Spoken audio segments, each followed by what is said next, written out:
2, 1. Hello and welcome to Wrestlecast, my much more niche red-headed stepchild of the Hoodcast. I am Aaron Hood. I am recording from the Hood compound in parts unknown, otherwise known as East Anglia. I'm here with comedian and wrestling fan Jimmy Rudiger. Hello, Jimmy. Hi, Aaron. How you doing? I'm doing very, very well. I always enjoy that. One of my favourite parts of any podcast is kind of that enforced formality for the audience, where we're sort of like, "Hello, you good?" Like we've just started talking, but everyone knows it's a lie, and we know that they know. Yet we carry it. Why do we continue this fast, Jimmy? I don't really know. I mean, we've been talking for about 15, 20 minutes now, but we're just pretending I've just picked up the phone, I think. So it looks more professional, apparently, but it doesn't. We've kind of ruined it now by pointing it out, I guess, as well. So well, we don't insult our audience's intelligence, Jimmy. We tell them it how it is.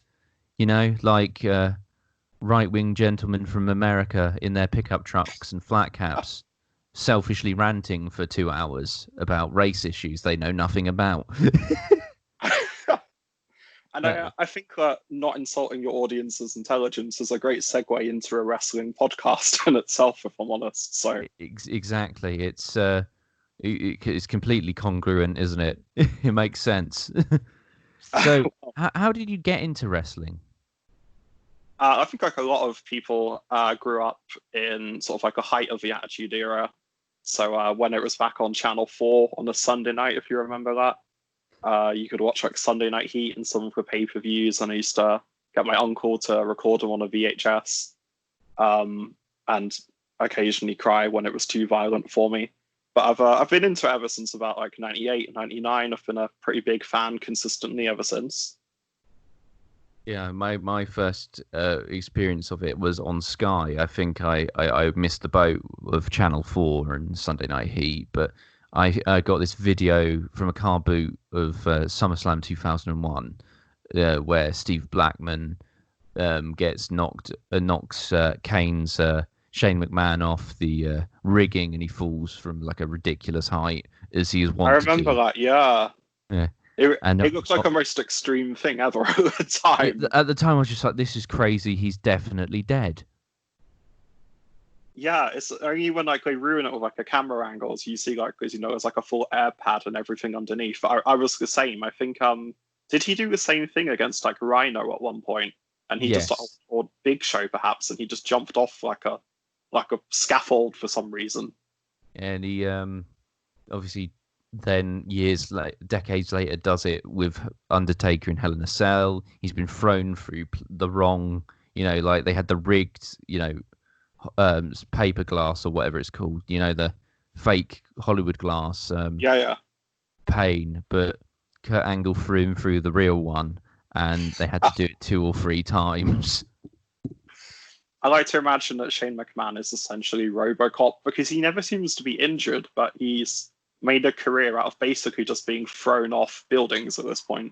Yeah, always doing like the most ridiculous stunts, like stuff that would make New Jack and ECW wins, Yeah, just honestly terrifying. I remember the Undertaker match, because we watched it live, and the person I was with literally screamed, because I don't think I'd ever seen a Shane match, and at that point, they didn't understand, about how it all kind of works, so they physically screamed because they thought he'd just killed himself.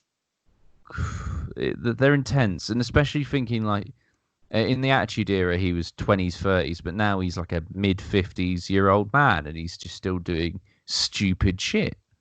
It's a lot more terrifying, because like, you're brittle now. At some point, he's just going to snap in half, and that'll be it. It's the end of Shane. Did you ever fuck with WCW at the time? Because again, I missed that boat, so I feel I came slightly to WCW. Was always was a glint in Bischoff's eye when I the opposite, a coffin in Ted Turner's background garden or mausoleum. I think I was a little bit late to the WCW party. I think like a lot of people, I've watched a lot of the worst of WCW more than the best of it. Like the Falls Count Anywhere matches that just don't end, or people winning matches they weren't even a part of. David Arquette winning the title. Yeah. Judy Bagwell on a pole match, but she's actually on a forklift. You know, me and Ollie Neve, one of the comics, were actually considering doing a Judy Bagwell on a pole match at one point. We were just going to put his girlfriend up on a pole and just fight over her, I think, but it's not happened yet. We're working on it. Oh man, are you a trained wrestler as well as Ollie was? I'm not. I'm very like I've considered myself a bit of a super fan. I've watched for so long. I know how most of it works and what to look out for. I'm not trained. I wasn't like as dedicated as Ollie was, which I love, by the way, because Ollie is probably the least intimidating person I've ever met in my life. Yeah, didn't you say that he looks like you were staring at your own weight loss picture? Ollie looks like one Ollie ate a second Ollie, and like that's how I've been created. I'm just two Ollies combined. It's like if you pulled yourself in half, Ollie would come out, and then a small child would come out of Ollie like a Russian doll. Yeah, and I like to imagine if there was another me, that Jason Overman, if you know him, would be the third one. And Jason Overman's like your final form, isn't he? He's what I'm aspiring to, which is pretty worrying at this point for me, if I'm honest. So. Oh man, you just want to be Big Chungus, don't you? Essentially. Oh man, but WWE, a lot of people harken back. I've got a lot of love and nostalgia for the Attitude Era, the swearing and the violence and stuff. Could have done without all the concussions. And a lot of the racism, like looking back on it, it was very dicey. But you were saying before you got in that you've one of many people who's fallen out of love with WWE and has migrated their wrestling their attentions elsewhere. I think having been a WWE fan for a long time, there's so many kind of morally questionable things that they've done as a company that are quite hard to look past, especially some of the stuff that hasn't aged very well. To put it mildly, like as you mentioned, like the racism, the sexism, all of that. Especially myself, like one of the final straws was only a few months back when they fired a lot of their staff during the middle of a pandemic, which is not ideal for a company that was having like its most profitable year ever. Yeah, and it really only saved like a few $100,000, which to WWE is like pocket change, and it seems. Sorry, go ahead. For a company that's set to make over $1 billion this year, just out of TV revenue, not counting everything else, it seems quite heartless, and it's very hard to support that, I think, now, especially when we're all trying to be more socially conscious, I think, than we probably have been in the past. Yeah, I was definitely, prior to this, getting my WWE totally legitimately, but I don't think I'll ever get the network again. I think if there's like Mania or Royal Rumble I really want to see, my mates have it, so I'll just use theirs, or I'll use other means of getting it. And I only ever really watched NXT takeovers anyway, and like Rumble and Mania, so I don't, especially there's so much wrestling on at the moment that I don't feel like my wrestling life will be poorer for it, I think this is probably, all the times I can remember, this is the best time to be a wrestling fan, because there's so much good wrestling around now. Yeah. Obviously, New Japan, which we'll talk about in a bit, has just come back. AEW is a pretty good alternative, and you've still got the promotions like Ring of Honor. Impact is alive somehow. That baffles me to this day, how much of a shit show that became. It went from having like one of the first American 5-star matches of that decade with Christopher Daniels, a big fan of the gay community, AJ Styles, which was if you haven't heard that Wrestling Observer clip, that is essential listening. It's just the disgust when he finds out he's big in the gay community, like the clear like anger and revulsion in his voice is beautiful. Probably But not so big Samoa anymore, Joe, but yeah. he's also a flat earther, isn't he? He's a flat earther. He's not a fan of the gay community. He is a good wrestler, like, you know, as you're almost like reluctant to say, but he's maybe even one of the best at times, especially when he was in New Japan. But yeah, he's been terrific. To be fair, even in WWE, he has been one of the like real bright spots for the last few years, I think.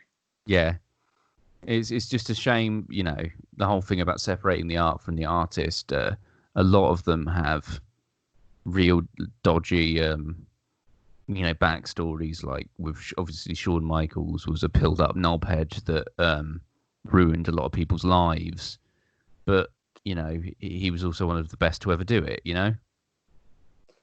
Yeah, it's I do feel like, you know, as time's gone on, like a lot of wrestling has gone away from that kind of drugs and pills and alcohol sort of background it definitely had maybe sort of 20, 30 years ago.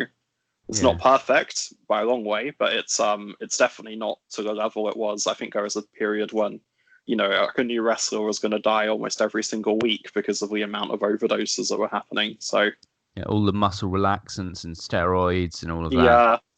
Yeah, they had a worse death rate. I don't know if they still do, but they did have a worse death rate than the NFL, for fuck's sake. I think I read at one point they had like the wrestling business as a whole had a worse death rate than the armed forces. Holy shit, that's amazing. People I know it was called Raw is War, but it wasn't actual combat. Yeah, just the pure amount of like sort of like, you know, the wrestlers from like the late 80s and 90s who were still popping sort of pills and trying to get like one last payday, and you know they were dying almost like say every single week, and you know, relatively speaking, war is safer for a lot of like American troops. I'm guessing it was based on. So yeah, it was pretty horrendous for a long time. I'm glad that culture has improved. I mean, there's still issues from what I've read about, you know, the culture of hazing and sort of deference from old vets to from younger talent that are expected towards vets of like carrying their bags and, you know, buying the drinks. And there's always kind of like that hierarchy which can be prone to abuse and bullying, but they've made strides. They've cleaned up their act a lot, which is good, for at least in my lifetime, for sure. Yeah, it's better. I mean, I guess you're referencing the Leo Rush Yes. kind of comments that came out a few weeks back. I guess just for context, if anyone doesn't know, Leo Rush is a young black wrestler who was expected to carry people like veterans like bags around and to sort of like do a lot of menial tasks that he refused to do because he felt as a young black man it was very derogatory. Especially in like the current climate, I agree. It is. Yeah, I really admire him for taking a stand because, you know, your career's on the line there, and people. It very much has cost him, to be honest. Like standing, like that's still, you know, kind of shows where wrestling is. That someone standing up against what they perceive as racism or what is racism has essentially cost him his dream job at the moment, and he lost his job essentially for behavioural issues, which boiled down to him refusing to carry bags. So. Refusing to accept that sort of treatment and that undignified status, you know. I think that. And again, you know, that's one of the kind of many WWE kind of things that really sort of, even though things have improved, I'm still feel a bit uncomfortable watching it now. So yeah, I think they really do have an image problem with a lot of wrestling fans, especially people who know their stuff and have been with it for a long period of time. You know, actively, not sort of casual wrestling fans. Yeah, this has got very serious for a wrestling podcast. So. Yeah, I think we should go to lighter stuff. Have you ever seen Lucha Underground? I like Lucha Underground. That was nice. That was fun and whimsical. That was Yeah, that was a good alternative for quite a few years as well. I really enjoyed it. yeah. It's my partner Flora's favorite, and it's one of my favorite promotions because I just never really saw anything like it. Like cinematic stuff as default. You know, real immersive universe. You know, someone could be 1,000 years old, or rise from the dead, or be a literal dragon, or Aerostar traveling through time. I loved it. I absolutely loved it. And they had a great roster as well. Yeah. Like Ricochet, who was there, John Morrison, or was he Johnny Impact, who was called, or something like that? Johnny Mundo, yeah. Johnny Mundo. Yeah, they had a great roster, and Yeah, like Cage, this, yeah, Pentagon Jr., Phoenix. Ray Phoenix is exceptional. He's just I don't understand how he does most of what he does. Just trying to watch Ray physics defying, Phoenix. isn't it? Yeah, it just looks like it's physically impossible what he's doing. Yeah. And a lot of, the wrestling thing is suspending disbelief and being impressed by the physical prowess and, not thinking that you could give that a go. Like, I know no matter how many years of training in the wrestling ring, I would never be able to pull that shit off. I'd end up breaking my fucking neck, I think they were as well. They were quite early on to doing like in agenda matches, weren't they? Lucha Underground. They were doing it way before like a more sort of recent trend has been, which was opportunity great. Violence, which I really really liked. Yeah, I mean, if it's done in the right way, like I fully agree. I think that some of like the matches they had, and you could see that like people like I think Io Shirai was in there, and Kairi Sane, I think it was under a different name, was in there as well, and they were having great matches in Lucha Underground, which I feel like are a bit limited with some of the people they wrestle now. So yeah, it was nicer, and when they were called the Black Lotus Triad, and when they wrestled Pentagon in that gauntlet match, that was lots and lots of fun. And I don't know, I think obviously Impact are doing it, but not to the same scale. And obviously Tessa Blanchard is the Impact champ, and Moose is going around saying, "Oh, it wouldn't be a challenge to him," and he's like giving himself like the old belt, and it's just saying he's the world champion. So Tessa Blanchard had some really great matches with Sami Callihan. Taya Valkyrie obviously can hang with them as well, and I really enjoyed her work at Lucha Underground as well. I thought she was one of the ones that stood out to me. Tessa Blanchard was great, and as well as that, she looks like she could beat up pretty much anyone, man or woman. So it's not really a stretch. I mean, she might struggle against Moose, but I could see her taking out a lot of male female wrestlers. It just depends. She could easily kick both of our asses, probably at the same time. Yeah, easily. Actually, definitely, easily. She wouldn't even have to think about it. Would And I suppose I've had worse Sunday evenings, Yeah. Fantasies for, men with mummy kinks to ponder, I suppose. But yeah, one other thing I wanted to get because we got a bit too deep, and I don't want, my Wrestlecast to be some sort of serious sort of news night broadcast where we're both in turtlenecks with white brandy and cigars discussing horrendously deep issues. Because of course, yeah. But what if you have to name a couple of your favorite matches of all time? What would they be? Christ, that's a hard one. I'm super into New Japan, especially like the last couple of years. I started watching because the hype around like Kenny Omega, and luckily Kenny Omega versus Okada series that was going on. So I guess one of my favorite matches is the 2 out of 3 falls match between Omega and Okada. Oh, that's on my list as well. Which was, I mean, it was incredible. Just as first of all, as like an athletic competition because they both trained so ridiculously hard for that match that I think Kenny Omega had like a minus 10% body fat at that point. There wasn't like a single like part of his body that wasn't just like lean and muscular. Okada was on like a 2-year championship reign, which was to me probably the best championship reign I've ever seen.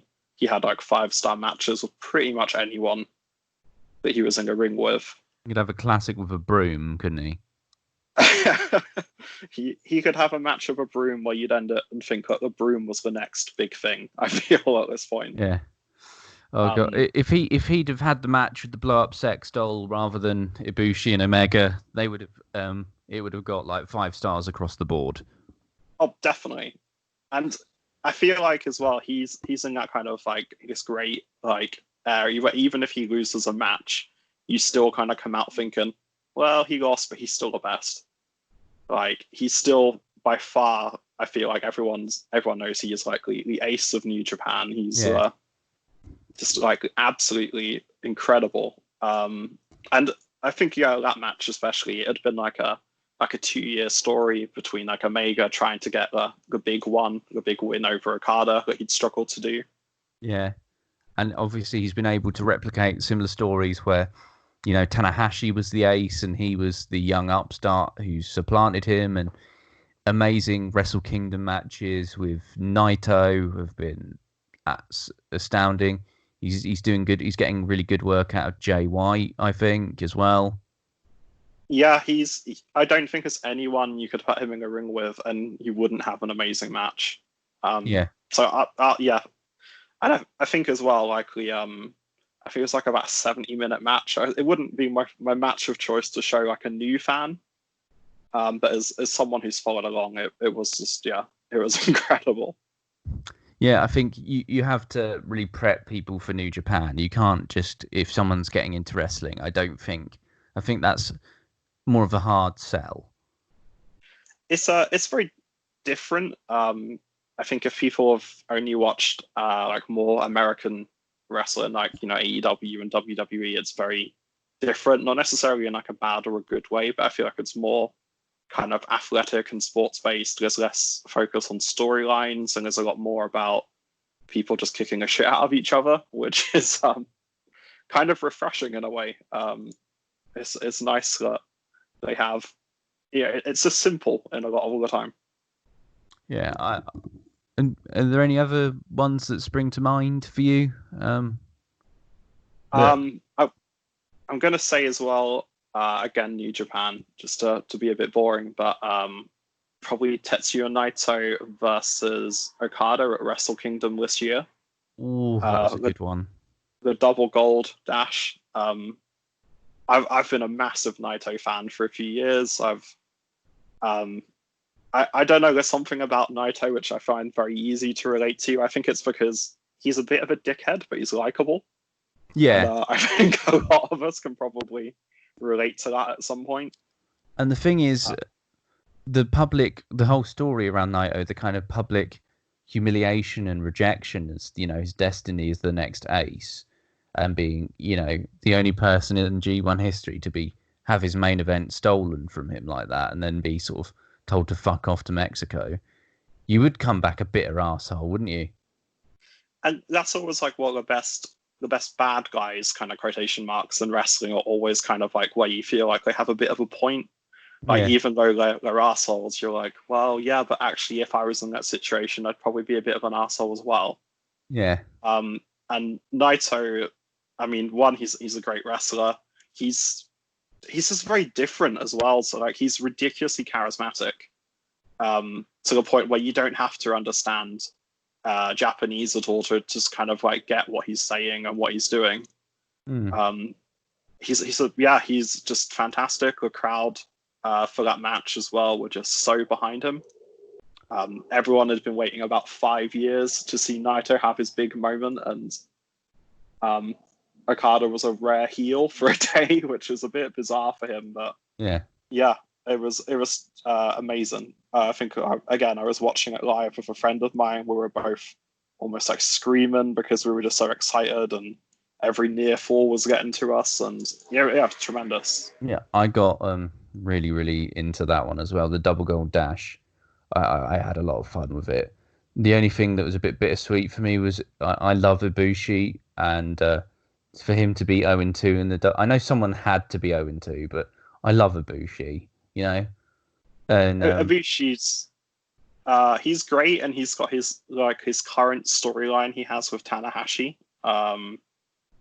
which I feel like it's eventually going to end in a big match between those two, maybe at Wrestle Kingdom next year. I think so. I think so. And I know they're very, very selective about who they put the big one on, but I think it's only a matter of time before Ibushi does get the big nod for the heavyweight championship, or now both the belts. I can just see it happening within the next 2 years. Yeah, I can maybe see him. I can't see him winning a G1 this year. I think he'll be involved with Tanahashi towards the end of the year. But I think maybe next year. Yeah, that seems more likely. I think they'll probably have a card to get his shine back. If they're going to drop it to anyone, or they might use it to make a completely new single star. But I think Okada, you can never keep Okada out of the title picture for too long. He's just so good. And you never should either, really, should you? When you have someone who's just clearly like the best and is so like inherently likable and such like a big star, he should always be at the top of a card. Exactly, it's just self-evident, isn't it? But yeah, you've got to pick some very solid matches in that case. Obviously, because I thought this was the matches were being... My knowledge of time zones is very, very poor. So obviously the first quadrant has already happened, and we both know the results. Have you actually seen the matches, or? Yeah, I watched them while I was working today. Was just so excited to have some kind of some wrestling to watch again, to be honest. Nice. And also very excited to see the true ace of New Japan, Toru Yano, back. Absolute icon of selling bootleg DVDs and roll-ups. Enemy of all turnbuckles ever. I think just coming back to what we said before, like, while I would never show like a Mega Ricardo to a new fan trying to get into wrestling, Toru Yano is possibly the best gateway drug, because even having watched his matches like probably hundreds of times now, I never don't laugh at his antics. He's, for me, like one of my favorite comedy wrestlers. Yeah, I think he's just such a wonderful helmet, isn't he? That he's ridiculous, and just sort of, you can, especially in tournaments, especially the G1, he has this habit of just shit housing wrestlers he has no business beating. John Moxley. So last year, so John Moxley, Dean Ambrose, and WWE entered into the G1. He was on a big undefeated streak in New Japan, and his first loss comes to Toru Yano, essentially the equivalent of like a Santino, which was just... It was so funny. It was just so good. Because usually they beat the shite out of him afterwards if he doesn't get the ring out of the ring sharpish, you know. So it's just like it's all of that. Out of the 4 ones that have taken place, obviously we'll go through blow by blow. But what out of the 4 do you think was what match stood out to you? It's probably going to be Ishii versus El Desperado. Tomohiro Ishii is, in a way, like in any other promotion, he probably would be like one of the heavyweight champions, and probably consistently so. He's an amazing wrestler. He looks like he could kill you, which is always a good thing. The man doesn't have a neck. He's just pure muscle, and everything he does just looks so painful.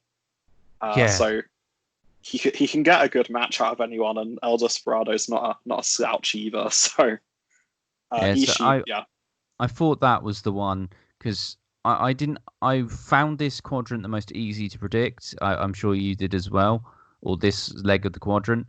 But I thought if there's any match that might have been an upset, it was Ishii Desperado. I just didn't see they weren't going to put a young lion over, and I just didn't see Yano and Jado. You could have either, and it wouldn't matter. And I just didn't see Honma beating Takahashi, so I thought that was the most intriguing one. So I'm not surprised that you said that. And obviously, if there's anyone who hasn't seen it, go back to last year's G1 and watch the Ishii versus John Moxley match. I think that was a very, very good. That was a very, very good wrestling match. Did you see that one? Yeah, I managed to watch all of the G1 last year. Ishii Moxley was definitely one of the really good matches. I think he had some great matches. Ishii against Shingo Takagi as well. Which is essentially just a massive hoss fight, which was tremendous. I do love a hoss fight. And no one does it quite like New Japan, where you just have two beefy boys just smacking the shite out of each other. and it looked that technically impressive, you know? Yeah, and I don't think anyone probably hits as hard as some of the New Japan people either. Like Ishii, Suzuki, and Takagi is just... And Shibata when he was wrestling. Yeah. Shibata, who hit someone so hard, he permanently retired himself. Yeah, Jesus Christ. And they teased him coming back against Kenta, but I didn't think he was coming back at that time. Yeah, I don't think he'll ever be cleared. Again, for people who don't know, he headbutted someone so hard that he caused a bleed in his own brain. So. Holy shit! I didn't know that was it. I thought he just fucked his neck.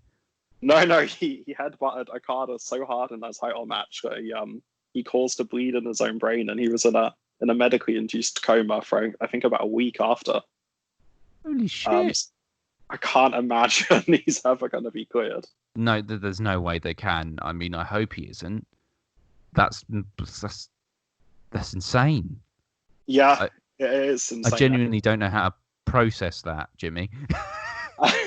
Sorry for just really just dampening your podcast. That's fine. I think that's all I think people. I'm not just I'm not taken aback as just taken aback. I'm impressed with how fucking insanely badass Shibata is. You know?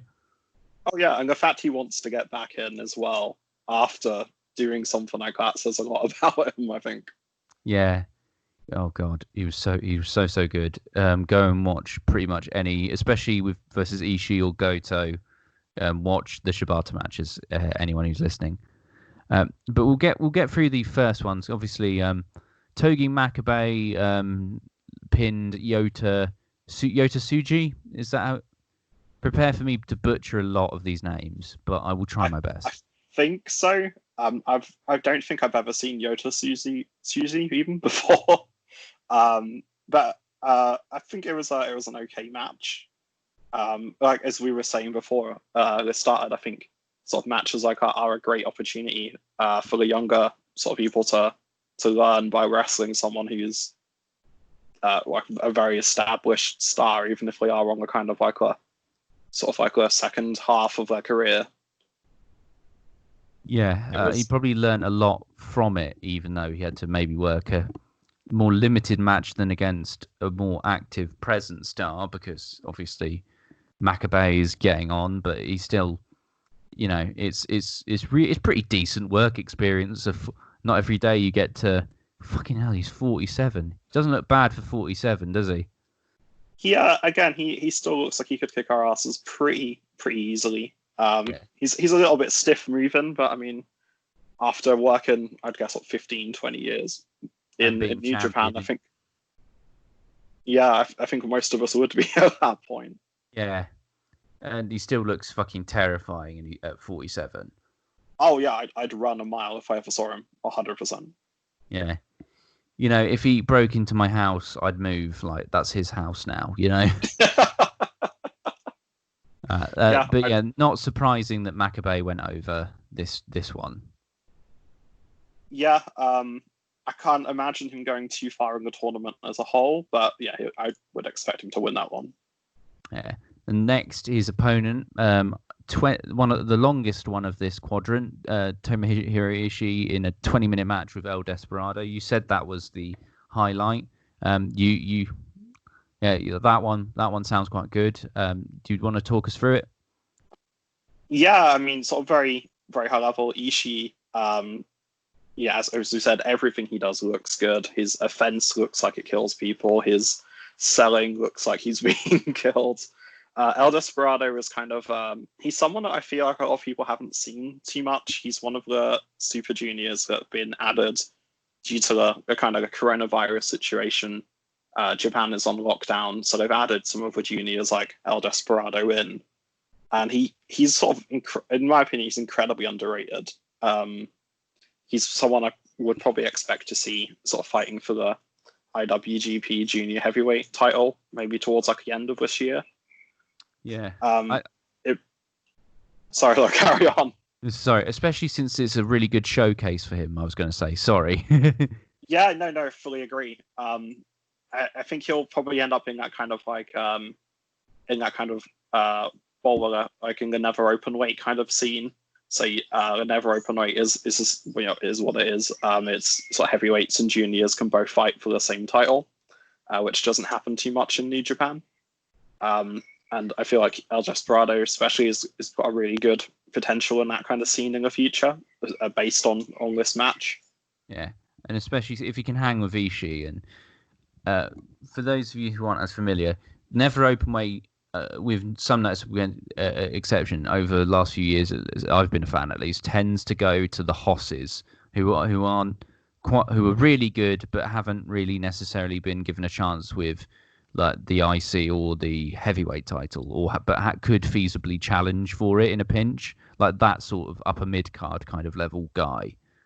Yeah, it's sort of it's quite similar to where the Intercontinental title used to be in WWE.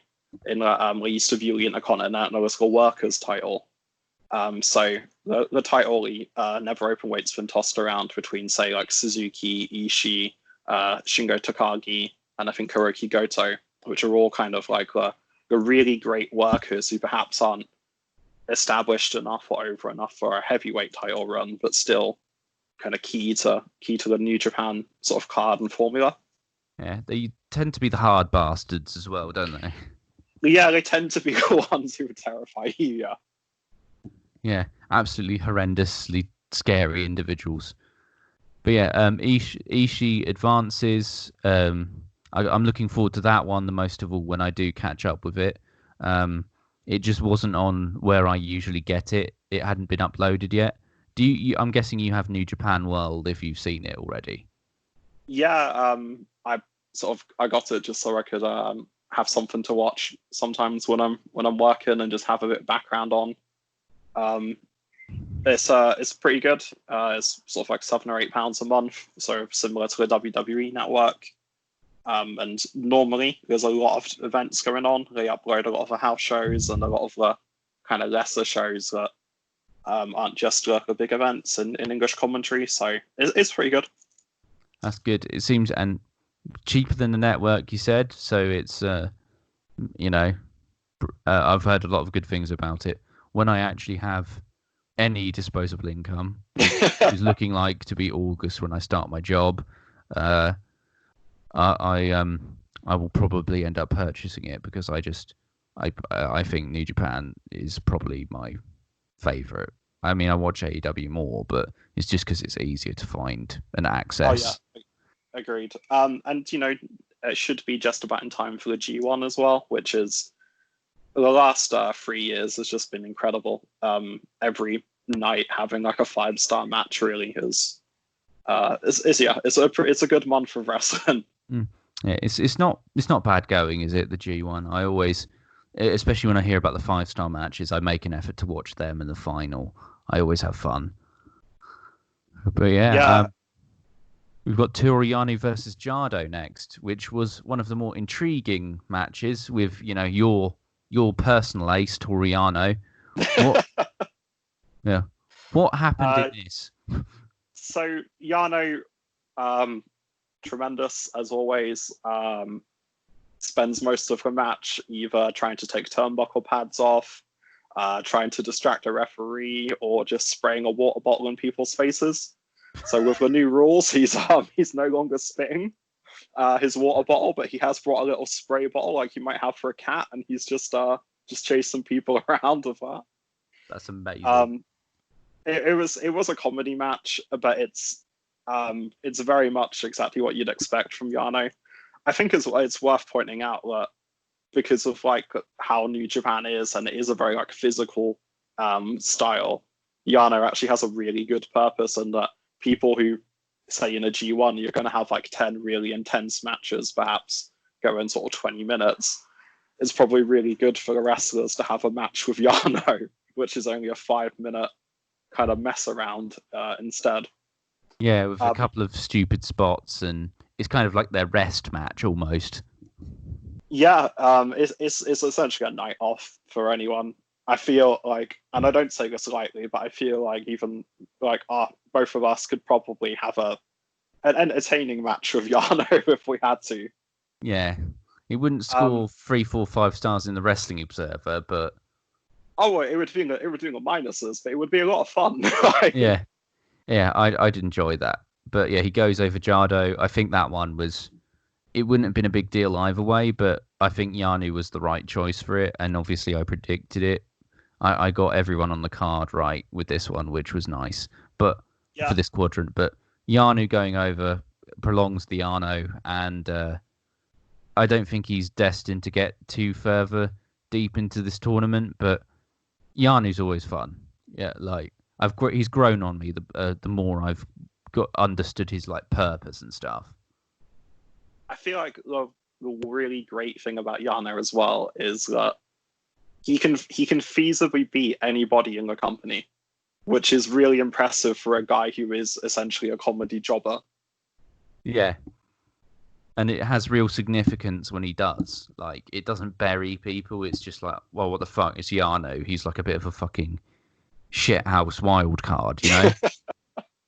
Yeah, it's really helpful because it has, you know, the top guys losing matches about ruining their credibility, which is a really like there's a really like big part of me that thinks that the whole Yano character and what they've done with him is sort of like a secret genius almost, like in terms of like I don't think there's anyone else in the major promotions that they have in that kind of situation where they can easily beat a top star without A, sort of usurping them, or B, kind of ruining their credibility. Yeah, it's a neat trick, and it's certainly unique to Toru Yano. I've not heard of that happening with anyone else. So, yeah, he's certainly a very unique figure in wrestling, and you know the wrestling world would be poorer without him, I think, and his nonsense. And I guess that brings us on to the final match, which I massively enjoyed again. So Honma versus Hiromu Takahashi.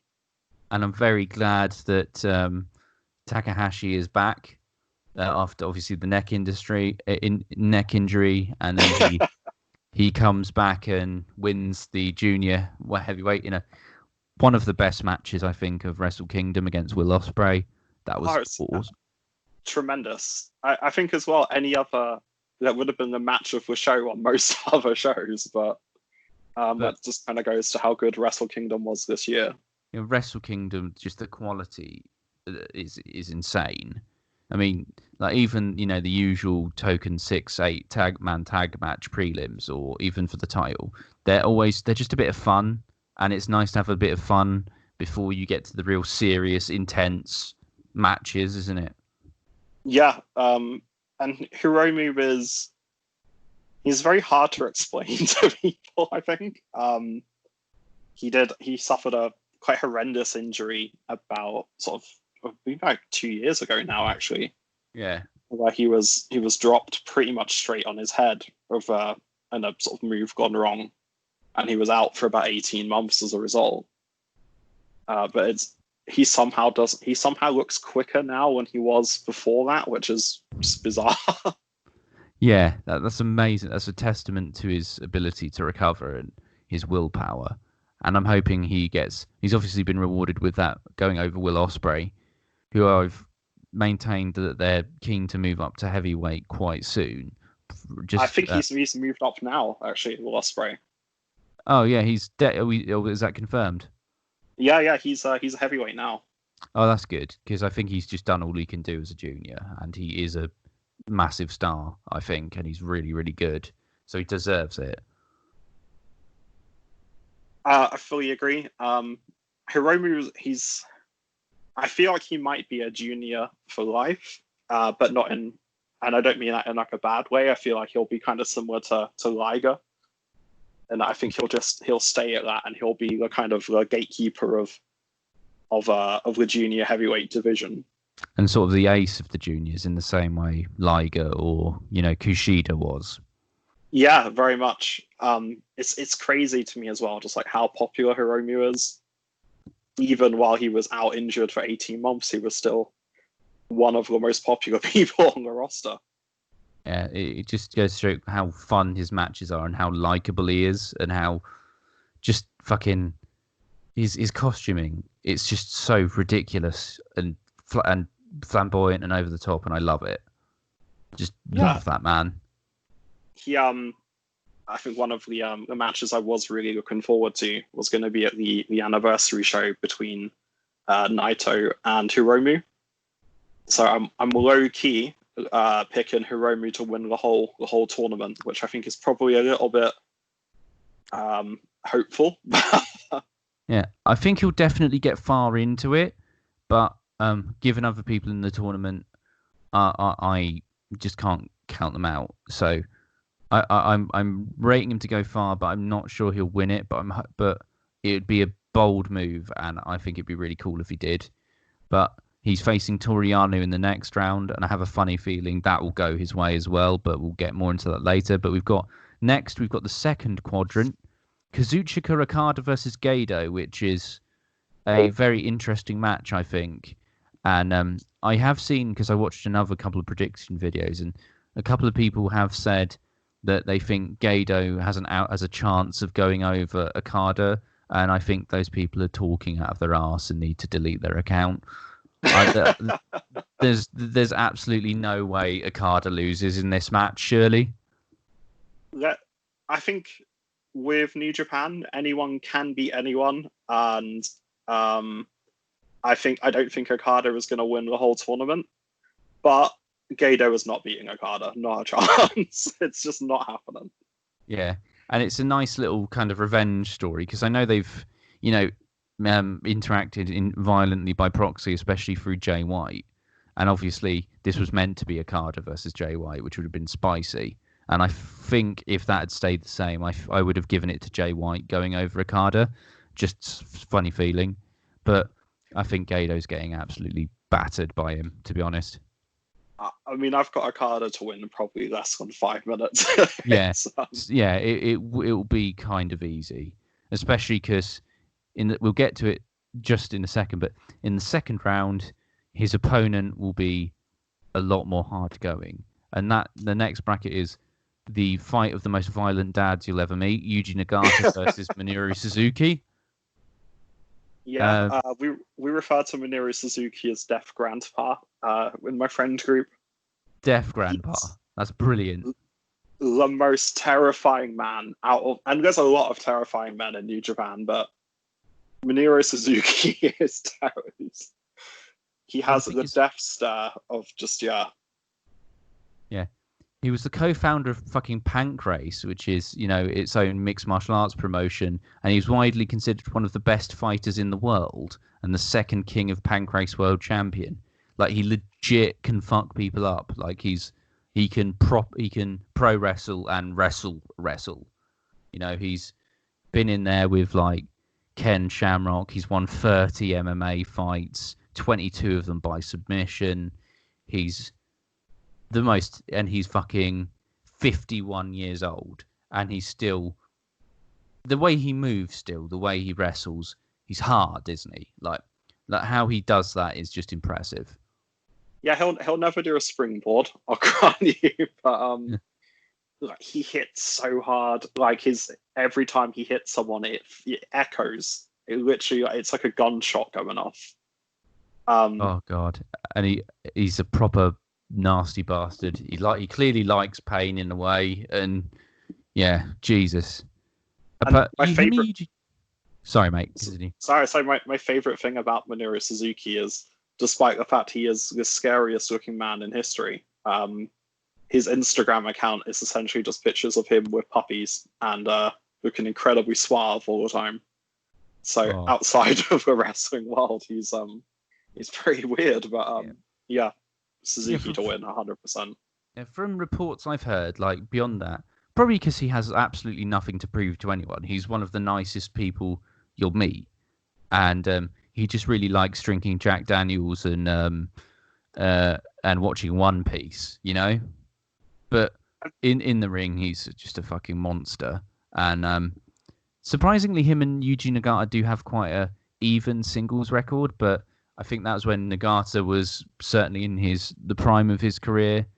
And I think this will be a deceptively good match because of their styles and their history. Yeah, fully agree. I think this will be a much better match than people expect it to be. I think Nagata will want to hit as hard as Suzuki can. So I think it will be a good match. I think Suzuki will win, hopefully setting up a great second round match with Ricardo and Suzuki. But yeah, I feel it'll be a sleeper hit essentially. Yeah, I think the same, and I think Suzuki will go over. I just think Suzuki is a bit more limber, and he competes in more singles matches, and Nagata usually is a tag or 6-man wrestler at this point in his career, and Suzuki versus Okada matches always deliver for me. Yeah, and again, if we're going back to a point as well of perhaps Okada's not going to win the whole tournament. Suzuki is someone who could very realistically beat Okada. Yeah, and it be just totally fine, like totally reasonable. I know Okada usually wins, but any fight with them still is any wrestling match with Okada and Suzuki is still a 50-50 match, I'd say. Yeah, fully agree. It's just one of those people realistically, he could beat anyone and you wouldn't be like, well, it's ruined their credibility. Suzuki, I could see him going far. Yeah, I wouldn't be too surprised with that either. But next we've got Yuya Uemura versus Yoshinobu Kanemaru. Obviously, Yoshinobu, a young lion, versus one of the less pivotal members of Suzuki-gun, I think it's fair to say. I don't see a young lion winning anything in this tournament, so I think it's pretty cut and dry, this one, Kanemaru.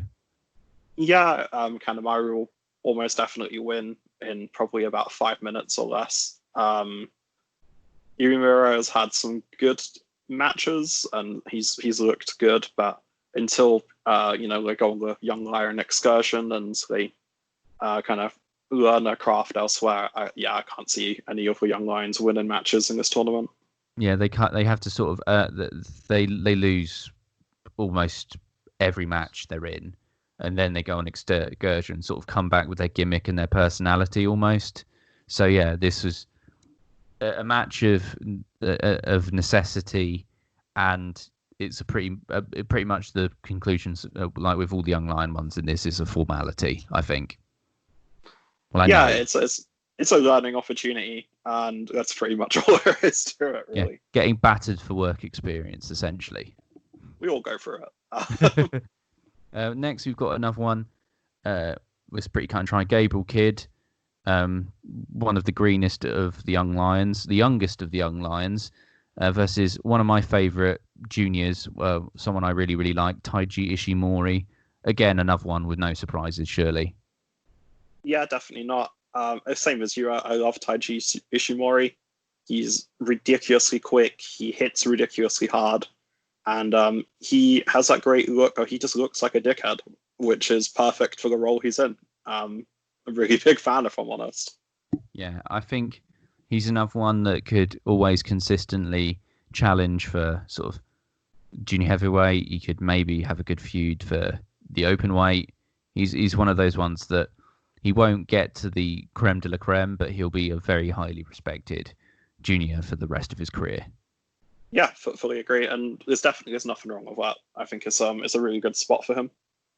Yeah, for sure. But that second quadrant, I think, is a lot stronger than the first. I'd say you're starting to get to the spicier bits of the card.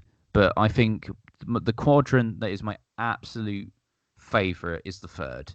The third has some absolute naughty matches right from the go. It is stacked, the third quadrant. Oh, I like it a lot.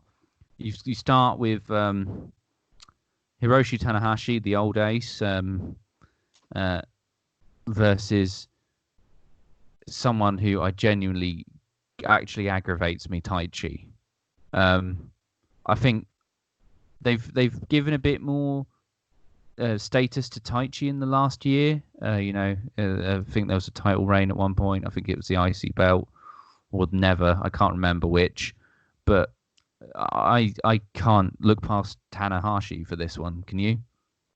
I don't know. I mean, Taichi's someone where I feel like most promotions would have given up on him quite a long time ago, but he's kind of stuck around. Last year, as you were saying, they did give him some more time. He had quite a good feud with Naito in the fall of last year.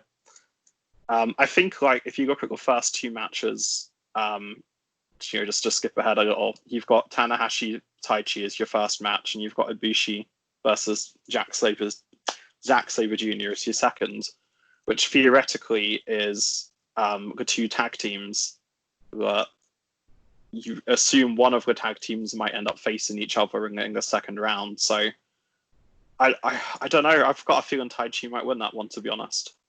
A bit of an upset, but I think it's one of the ones that's more prone to an upset. But I just think because of who's in the next bracket, I think, and the length of program I think they're going to have, I think this is one of the ones where we differ on, to be honest. I hope our friendship can survive, Jimmy.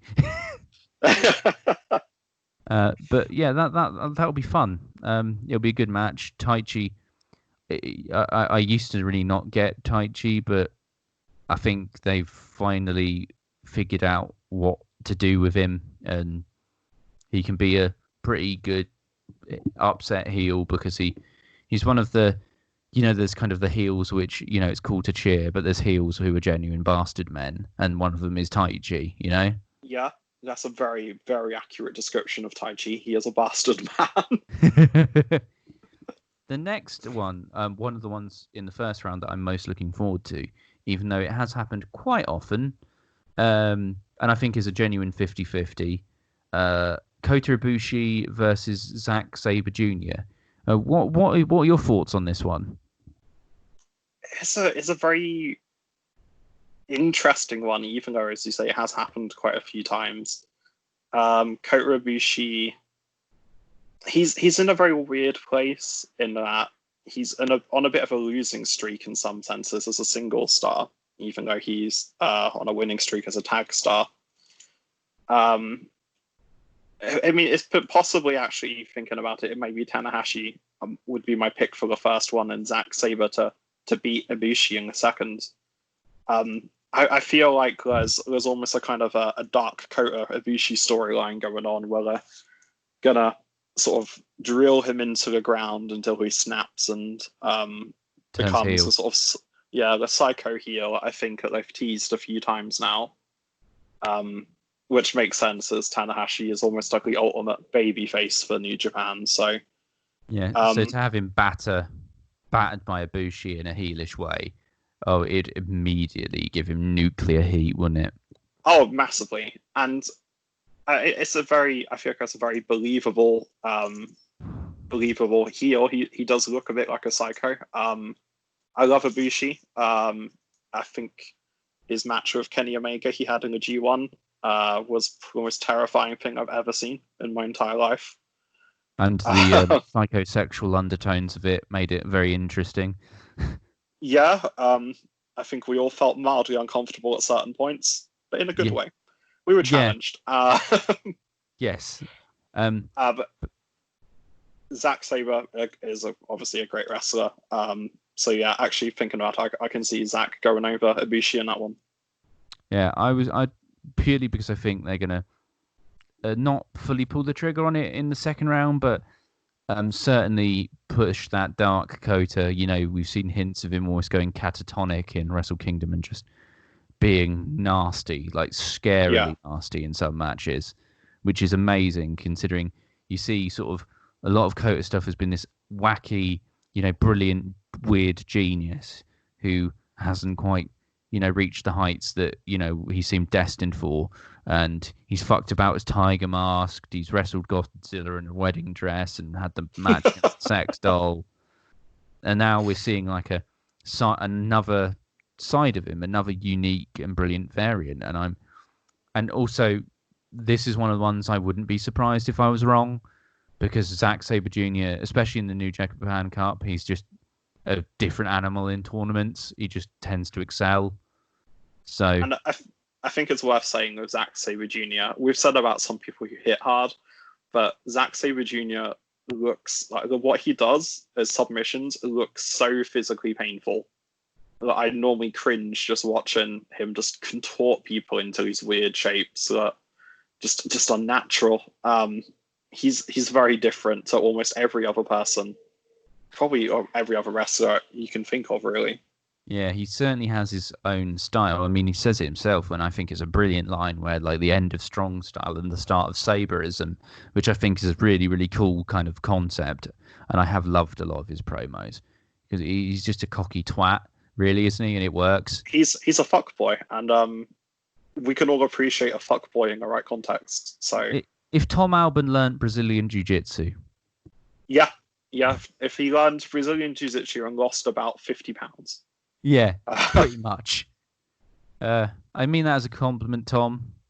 At least until I put on more muscle mass. Myself. Yeah. Fuck him.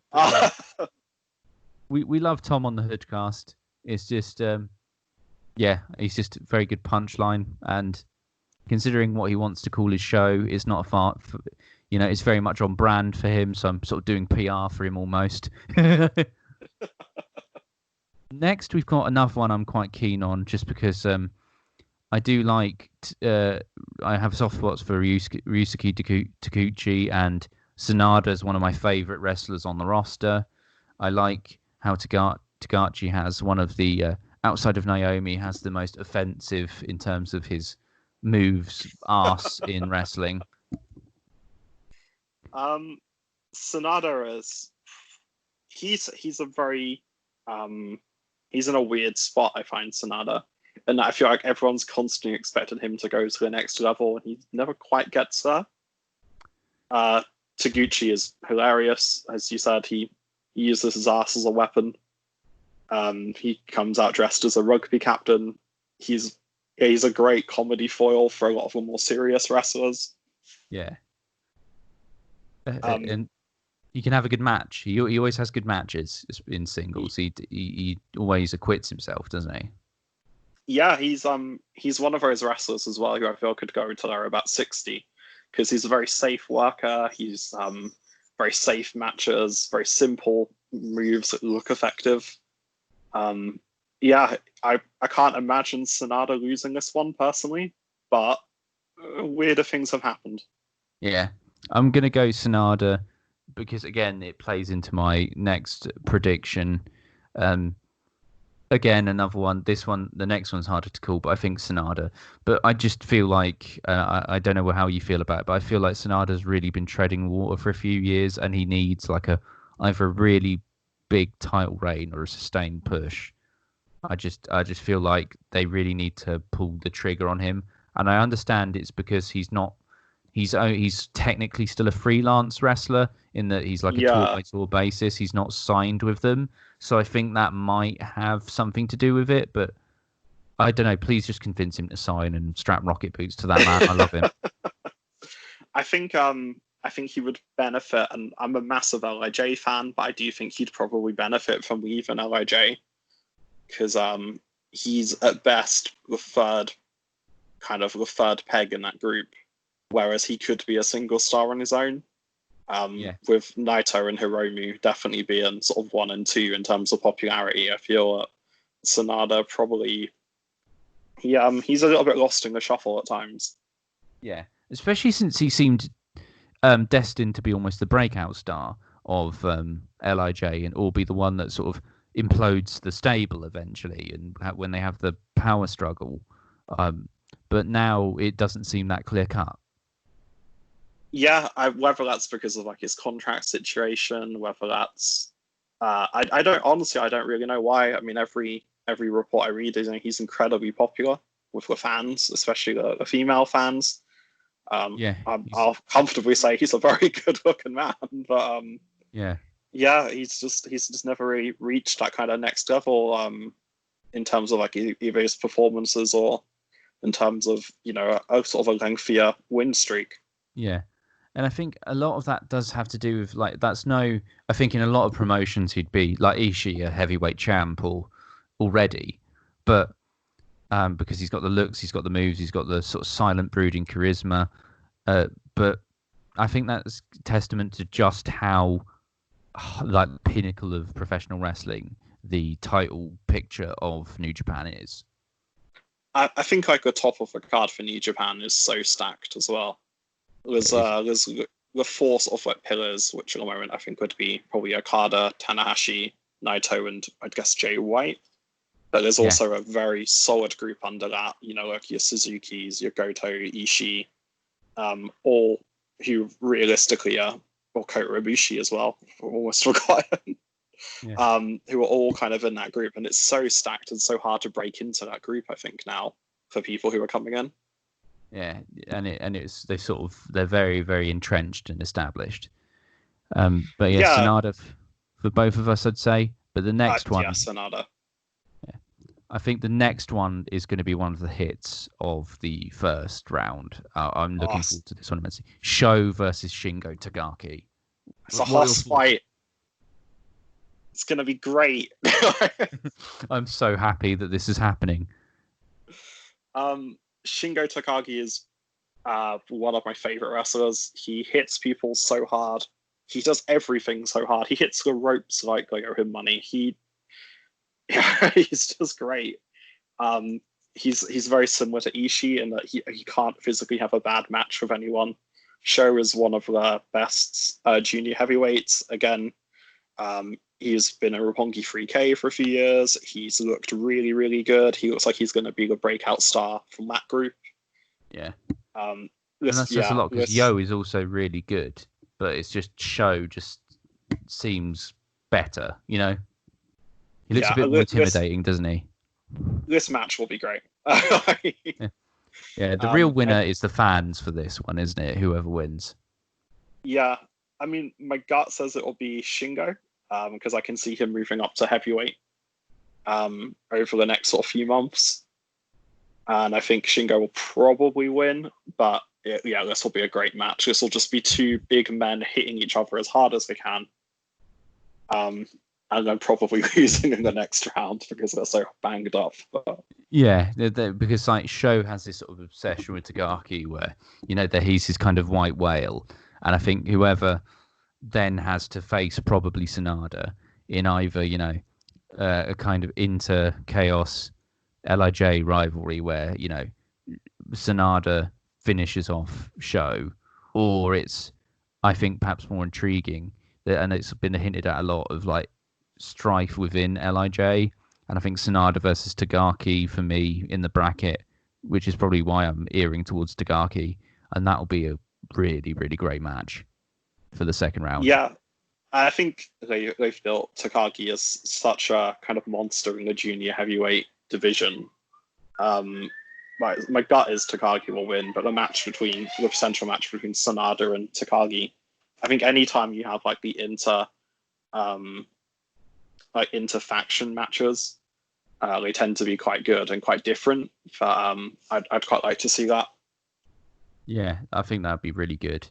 The next one, I know he's a very good wrestler, Yoshi Hoshi, and Hiroyoshi Tenzan, who I really know as Mullet Man, has amazingly bad hair.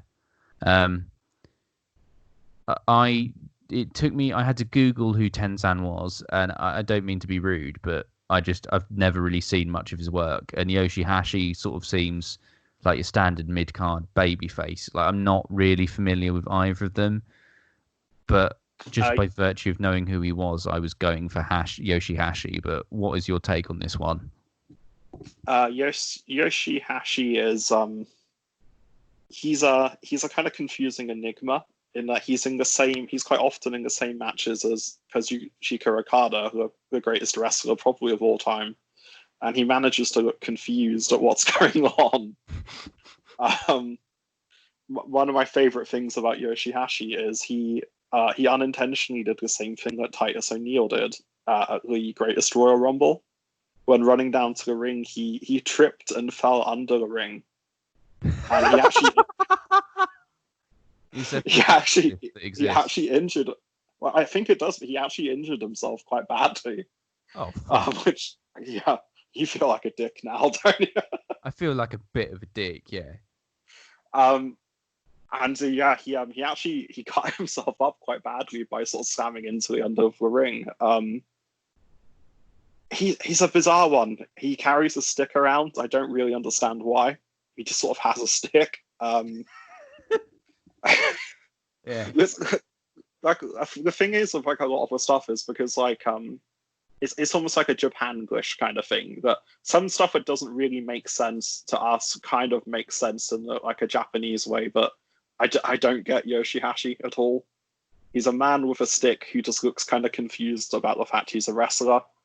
I assume he'll win, but that's all I've really got, if I'm honest. He sort of looks like he's just kind of went hiking and he sort of ended up in a New Japan match, you know? Or he's like got on the wrong bus. Yeah, he just looks like he just woke up and he stumbled out into the ring, and he's not entirely sure why he's there.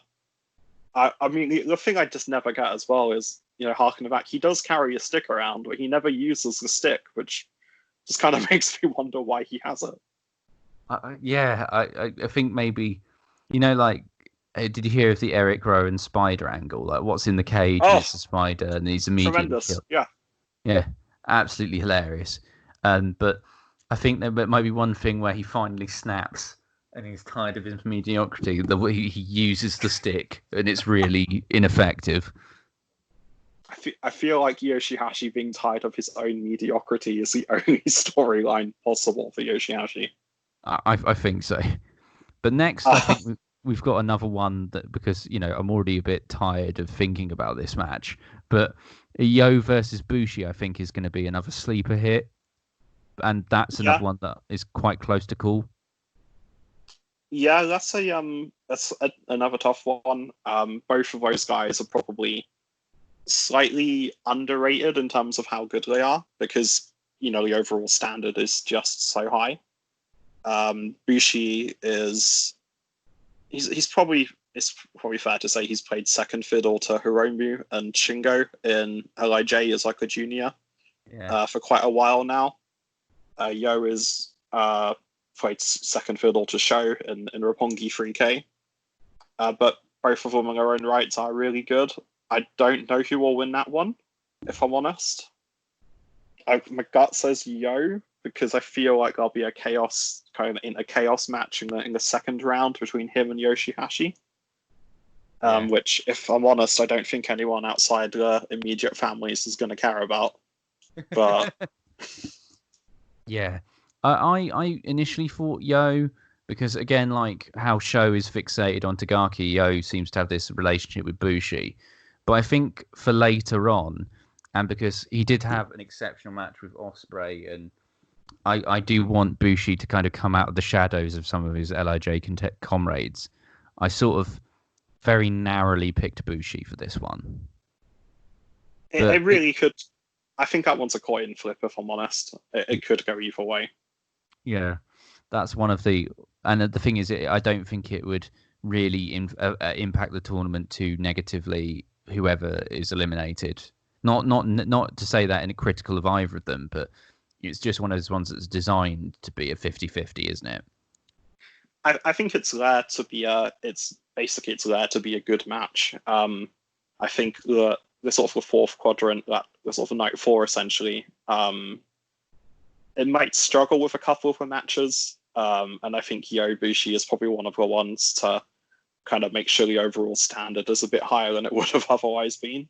Yeah, because there is one other good match, and one sort of one that I do have a soft spot for, which is the next one, because I really like Evil, and it will be a very stiff, punchy match against Satoshi Kojima, and I just don't see anything other than an Evil win for this one.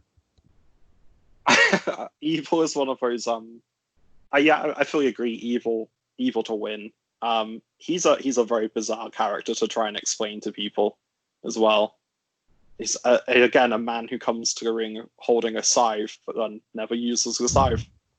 So yeah, and he has that fucking claw thing that lights up, and he's just nonsense. He's so extra. You know, drag queens would tell him to tone it down. You know. Oh, massively. The sheer fact that he's called Evil and he's a bad guy is just terrific. It's so Japan. It's great. It's beautiful. I fully agree. Though Evil should win. Kojima's number one, kind of on the sort of like the apex or sort of the second half of his career.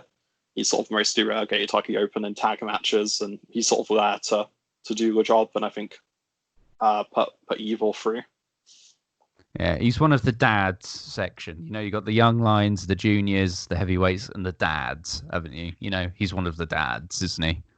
Yeah, and everyone enjoys the dads every now and then. The dads come out and get that kind of moment, and everyone kind of reminisces. But the dads shouldn't be beating any of the established stars at this point. No, they're there to put people over because because of their legacy. They're fine. You know, they're all right, aren't they? They'll be all yeah. And the last one, I think, Hiroki Goto, who's one of my boys and one of a lot of my New Japan watching friends' favorites. You know, always the bridesmaid, never the bride kind of thing. But I was looking at his versus Yujiro Takahashi's singles record. I think they fought 15 or 16 times, and Hiroki has won all but one of these against the Tokyo Pimp, the Sentient STI, Yujiro Taka.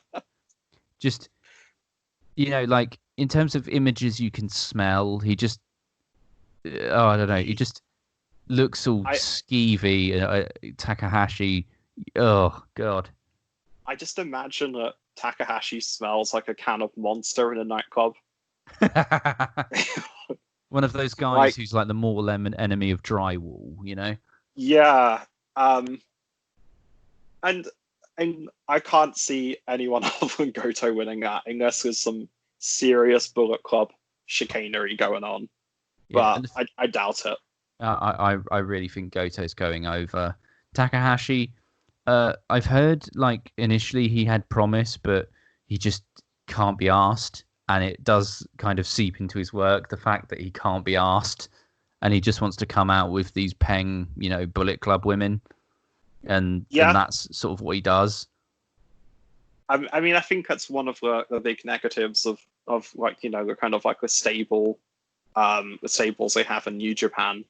I think someone like Takahashi gets really lost in a Bullet Club shuffle, where someone like Taiji Ishimori is in the same situation but stands out. Takahashi is pretty much he's a NPC in his own matches. He's an extra essentially. Yeah, pretty much. He served a purpose in, you know, betraying Chaos to come over, and he has his place in history in that, but I don't know. I don't take him seriously as a tournament threat. And like, apart from Issue Mori, I know obviously there's been things that have happening that have impeded them, but the Bullet Club offering for the New Japan Cup is really weak, I'd say, apart from Issue Mori. Yeah, the main guys, obviously Jay White and Kenta, are both out of the country. And Japan, I think, has a travel restriction going on still. Yeah. And I think even when that lifts, there's going to be a 14-day quarantine period. So it's going to be quite some time before they're back. The GOD are both out, so there's no Tongaloa, Tamatonga, no Fale. it's a very weak from Bullet Club, which, to be honest, is kind of how Bullet Club has felt for a while. Outside of maybe one or two people, it hasn't really felt the same since Omega left. Since the Elite left. So no Bucks and no Omega. Yeah, and I think they really obviously had the big Civil War angle, which was shit hot. But when the Elite all left for AEW, and yeah, I just think that they haven't re-established themselves. Apart from, obviously White won the belt, but he off of Tana, but he didn't have it for very long, and they just haven't seemed like the threat that they have from like the period from Styles and Omega, especially where they were like the top dogs. They just don't have that same mystique anymore. I think LIJ are kind of the top sort of, not heelish, but they're still technically heels, but they're too popular to be proper heels in that way, are they? Yeah, I think so they did it New Japan did a good job of recovering from the Elite leaving. So they elevated people like Ospreay, Jay Wright, and Kota Ibushi all kind of stepped up. But I don't think that necessarily translated to the Bullet Club. I think that was just New Japan as a whole. So I think even while the company's gone from strength to strength, I think that the Bullet Club has definitely been the main victim of that. Yeah, you can't lose all of those personalities and expect to be, expect to go back to business as usual. It just wasn't going to happen for them. Yeah, and they had, to be fair to them, they had just spent sort of 2 years building up Kenny Omega as the sort of the final boss of pro wrestling. It was a bit of a kick in the teeth for them, I think. Yeah, especially since I think not too long earlier than that, they'd lost in 1 year. They'd lost Nakamura, Styles, and Gallows and Anderson. So, and they've lost people like Balor in the past, Kushida. So, it was quite a transitional period for them in general. Yeah, I think a good thing is they've kept the core. So you've still got Tanahashi, Okada, and Naito, which is sort of like the three aces essentially of the last couple of years. Yeah, it's definitely the losses have definitely hurt them, but I do think they've done a good job of recovering, if I'm honest. I'd say so. And we've got a bit of a spicier second round now. We've got a lot of the chaff away. Makabe versus Ishii, obviously confirmed. This isn't predictions. This is reality. I can't see past Ishii. I think this is where Makabe ends. He got the win over the Young Lion. I think Ishii's just at the stage in his career is a step too far for him. Yeah, Makabe's sort of on the verge of being a New Japan dad, so I can't see him going over Ishii, who's very, very much still part of their plans. It'll be a good match, obviously. Any match of Ishii will almost certainly be a good match, but yeah, it's got to be Ishii for me. Yeah, I'd say I think that's pretty cut and dry. The second one, as much as Yano is dear to us, I don't think he's beating Takahashi there. I think Hiromu's got that one as well. I think this will be a really fun match. I'm really looking forward to this. Yeah. Hiromu is really funny in his own right. Yano is obviously in many ways a comic genius. Hiromu should win it. He's on a really good streak. He's incredibly popular. I say he's my sleeper hit to win the whole thing in this tournament. But even if he doesn't win, I can't see him losing to Toru Yano. Yeah, I'd say that's way too early for Hiromu to go out, especially since he was in the title picture before this all happened. I just don't see it. Yeah, I think even if he doesn't win, he's one of the most popular stars they have, and losing to Yano wouldn't really accomplish anything for them at this point.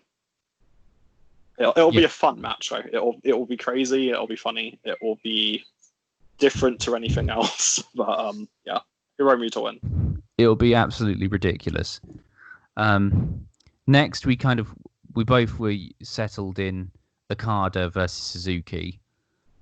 This could go. This is a proper competitive match, but I just think Okada I just think Okada will have a bit too much. It'll be rough for him, but he will get, and it's part of the reason they've had him against Gado in the first round. But I think he'll just have enough to beat Suzuki. But again, wouldn't be really shocked either way with this one. But what are your thoughts on it? So it's a tough one. There's a part of me that thinks Suzuki could pull off the upset. Because I just don't feel like Okada's going to win the whole tournament, and I'm struggling to see who else could potentially take him out of the tournament. I think it's pretty much a deadlock for that match. It will be Suzuki and Okada. I think it'll be a really good match. It should main event night 2. I'm going to go for Okada. Yeah. There's just something about it. I just think, considering he's, especially now Omega's gone, he's basically the New Japan's final boss. I just don't. Yeah.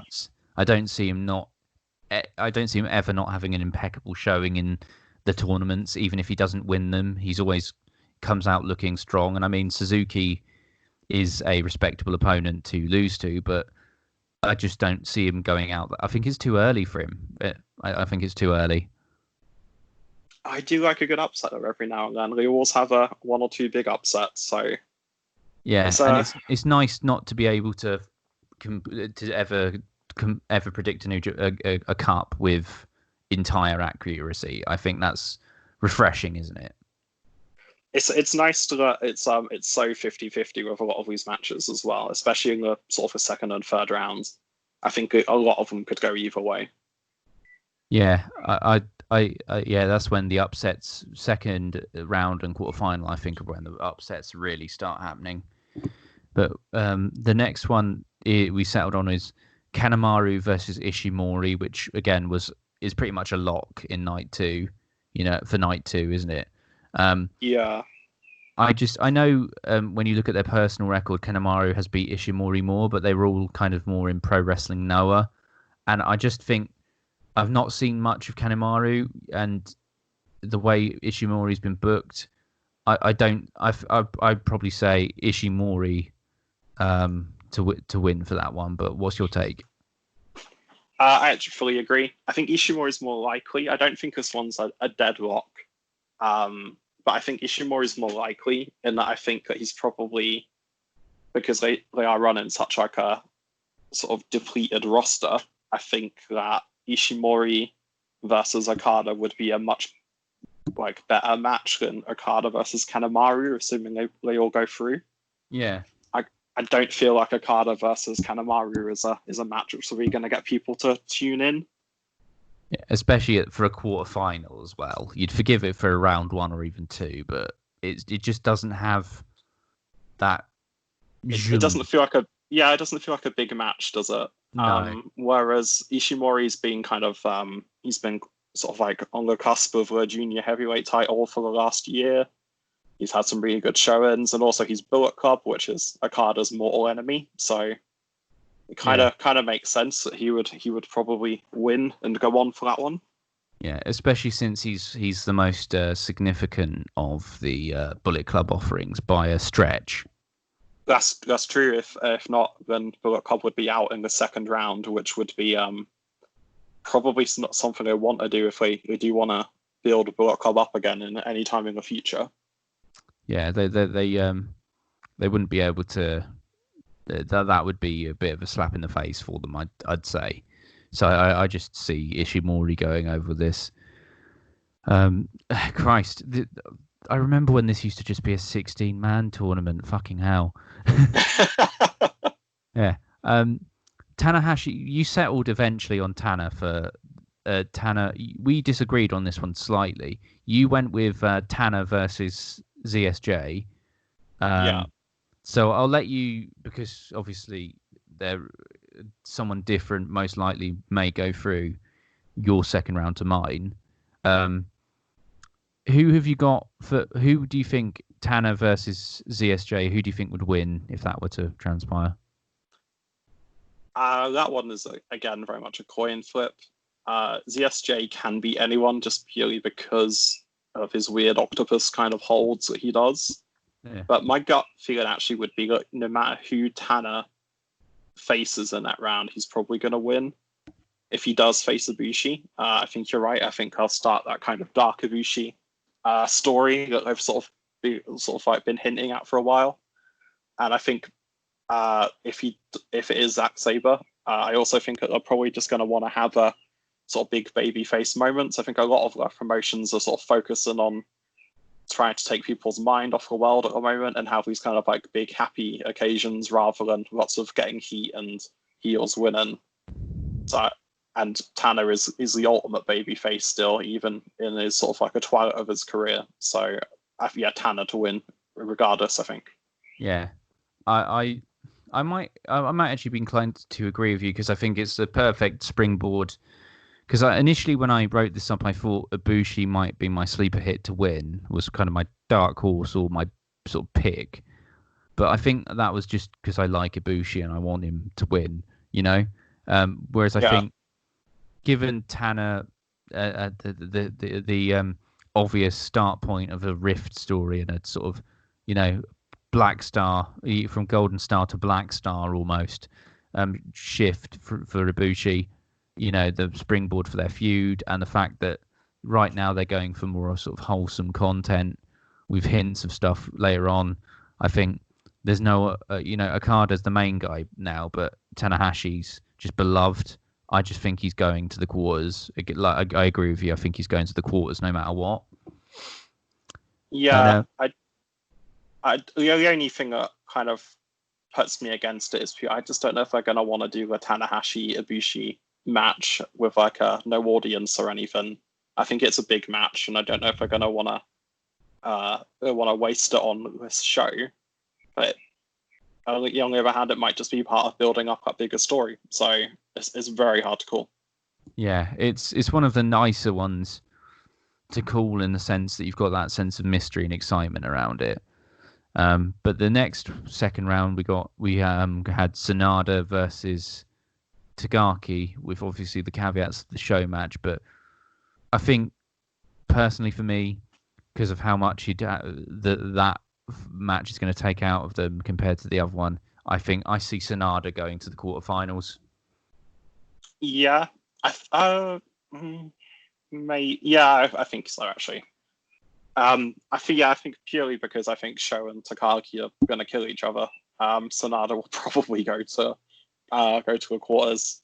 I think it'll be a really good match. I like the idea of the kind of LIJ and fighting, which has kind of been sort of brewing for quite a while. Yeah. Even if irrespective of Sho or Takagi, and I think it will be Sanada who goes through, even though they won't give him the big push like we've mentioned. I think he'll still go far in this tournament. Yeah, he always tends to do, and he won it last year anyway. So, or no, and he didn't win it last year. He got to the final last year and the semi-final the year before. So I understand some people see him as a sleeper hit to finally get it done, but I've seen too many false dawns with Sanada for that to happen, and I love Sanada. You know, I've been hurt before with Sanada. I feel at this point. So you just sort of check out, but quarterfinals at least. And then we settled on Yoshi Hoshi versus. Did you went with Yo, didn't you? And I went with Bushi. I think again Yoshi Hoshi will win irrespective because he's the more established guy. I think Yo and Bushi are both the people who tend to take the loss when they're in their matches. And Yoshi Hoshi, even though he's not really even like an upper mid-card talent, he's probably still more established than the other two. I don't really expect much out of it, if I'm honest. Yeah, I just think it'll be a match and it'll be fine, and then it'll be over and it'll set up the next one. I've went with Bushi, solely because not just because of the soft spot, but because of again how I think it'll play out with the LIJ themes. And spoiler for the next one, but I think Evil will go over Goto, and it'll be another kind of hint at the infighting. But see, I think the opposite. I think this will be a chaos in fighting, and I think it will end up with Goto winning to face Yoshi Hoshi. Hmm. Yeah, I know they are a lot more established stars, but I think I've went all in on this Lij angle, and I just kind of want to see it. I sort of booked it in my mind because I want that rather than that. But I can see your logic there, and then I think it'll be one or the other. It'll be either Lij or Chaos and fighting. Yeah. At that point. Yeah, I think when one of them wins, like whoever wins the first one of the two, you'll know who's going over for the next one, and the quarterfinal will be either of those stables, won't it? Yeah, definitely. Yeah. And you went with Goto over Evil, and I went with Evil over Goto. I love his name. We were on the quarterfinals. We got to our boy, one of the boys, Ishii, the angry potato himself. Angry potato man, yeah. Versus Hiromu Takahashi. This, I think, will be, unreal. I'm interested to hear your take on this because who do you think would get through to the semis when that match happens? This is a really tough one because Ishii is a big guy. Hiromu is not. But I genuinely feel this is going to be like a real standout sort of make it a moment for Hiromu. Even if he doesn't win the whole thing, I do think he's going to get an upset win over Ishii, and I think it is an upset if he does win. I've got Hiromu beating Ishii. I think it's going to be a really good match. It's a really tough one. It could go either way. Ishii's definitely way more established as a heavyweight contender, but I don't know. I feel like I want to extend that Hiromu win streak a bit longer as well, especially since he's got a lot of momentum off Wrestle Kingdom and a match with Ospreay. Yeah, I'd say that this is. It'll enhance Hiromu's credibility without taking away from Ishii's. It'll be a really good match. He's got. I think he had that one more win in him to get to the semis, and that'd be a really good upset. Again could go either way, but I think Takahashi gets to the semis as well, and that sets us up for the other quarters, which is Okada, which will be most likely Okada versus Issue Mori. As much as I love Issue Mori, I don't see anything other than Okada victory for that. What have you got? Yeah, it should be Okada. Yeah. If Okada beats Suzuki, he should definitely beat Ishimori as well. Yeah. Okada, I think it'll be a good match. I think it'll be one where Okada gives a lot and he really highlights his opponent, which is what he's really good at. And I think, again, I think Hiromu is going to have a great match against Ishii, and I think it'll be a really breakout moment for him. I think Ishimori might have the same on the same night with Okada. So could be two really good sort of like match of the year candidates in one show without even sort of breaking a sweat, if I'm honest. Exactly. And I think what I like about Okada's work is that when he goes over most of his opponents, he makes them look like he look good in defeat. He doesn't. I've never really seen Okada squash people other than like Gado or Gado or whoever. He makes people look really, really good in defeat. Yeah, and I think it's one of the great things about him as well is he kind of like bends his style to his opponent's style. So when he's in a match like with Will Ospreay last year, he was very quick, very sort of running around, very flying around. When he's in a match with someone more technical, he kind of slows the pace a lot. I think he'll have a great match against Ishimori, but he should definitely win. Yeah, I'd say so. We're of quite with little variations. We've been mostly of the same minds. The quarter we settled on was Tanahashi versus Sanada. As much as I love Sanada, I think they're gonna rock. I think Tanahashi's gonna be deep in this tournament, and I see him going over Sanada for this one. What's your take? That's a tough one. I think Tanahashi, probably purely just based on the on the idea. I think they are going to want to have a big babyface run towards the end, and having Tanahashi is always a kind of feel-good moment. Yeah. I think probably it'll be one of the shorter matches. And he's one of those people where if he beats you, it doesn't really hurt your credibility at all. I Yeah. think Sanada getting to the finals and maybe the semis last year probably means he won't go as far this year. So, yeah, I'll go Tanahashi as well. Yeah, I see him as have a better showing in the G1, funnily enough, than he does in the Cup, but Tanahashi for me. This is where the last quarterfinal we of our run through we differed on. You went with a chaos quarterfinal of of the Stickman versus Goto.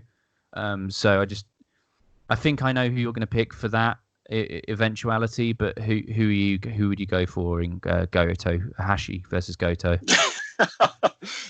I mean, it should be Goto, but if it's Yoshi Hashi, I would laugh for days.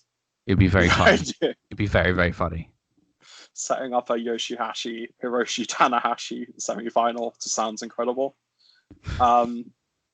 Just one of the greats of all time against Stickman.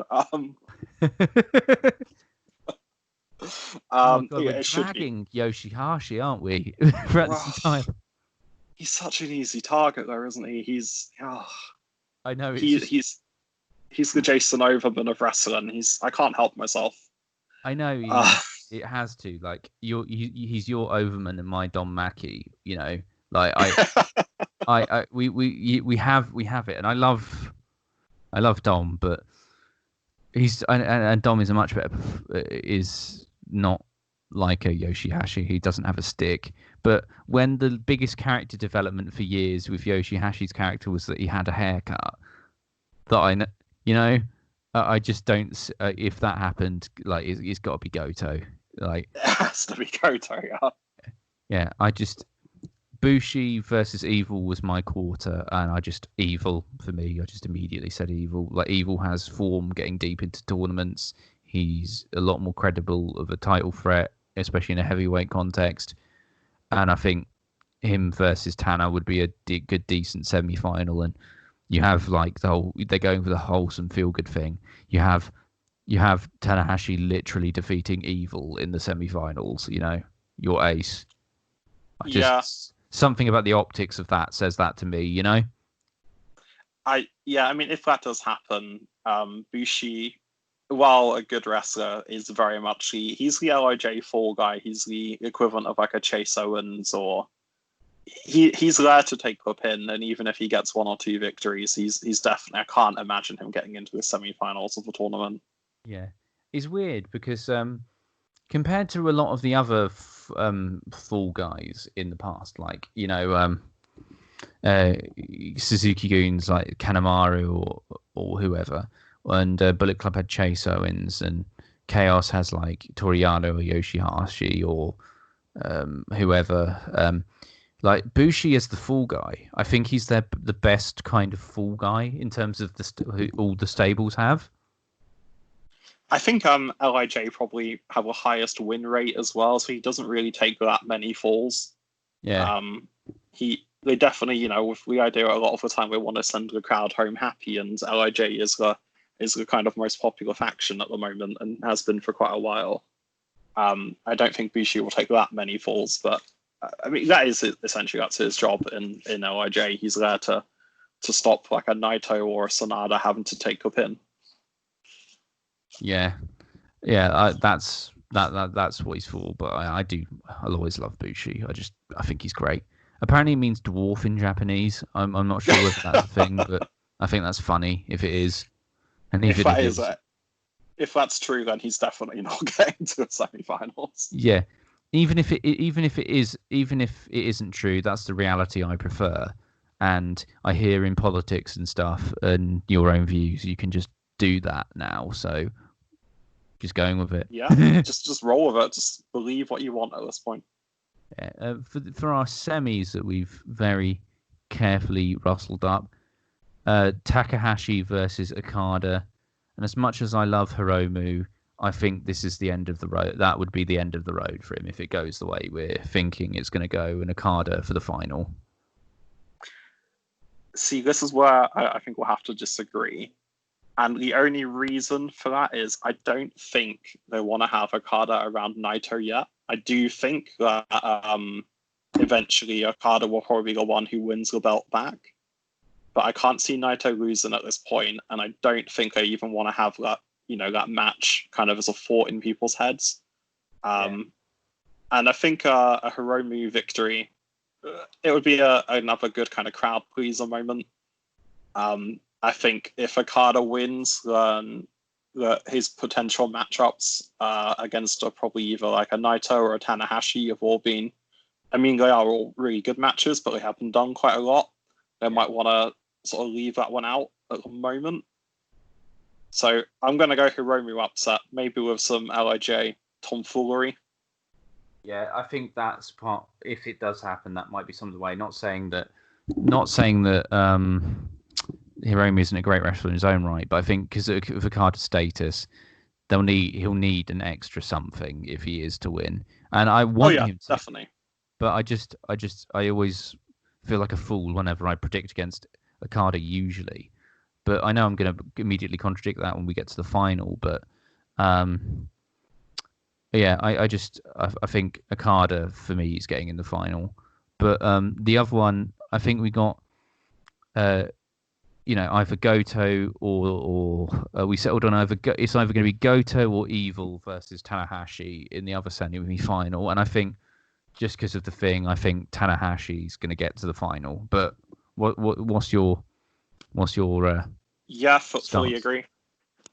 Fully agree, and I think the second half of the bracket is influencing my decision for Hiromu to win the first half, because I don't think they're going to do Okada versus Tanahashi on an empty arena. It's such a big match for them. It's such like an established rivalry, and it's such a draw in terms of tickets and merchandise as well. Just in everything, and I love what they're putting on this kind of big tournament, and it's going to have some great matches. But a sensible kind of wrestling fan of me kind of thinks, don't waste your big matches on empty arena shows. Save it for when, hopefully in a few months' time, we're back to a more normal kind of setting. I think Tanahashi to win, because I feel like he can win or lose against anyone, and I think it's more likely. I don't think Goto is at the moment sort of over enough to get into the final. Yeah, I think he had his peak when he was winning the G1 and stuff, but kind of coming up short in the big one. And I think that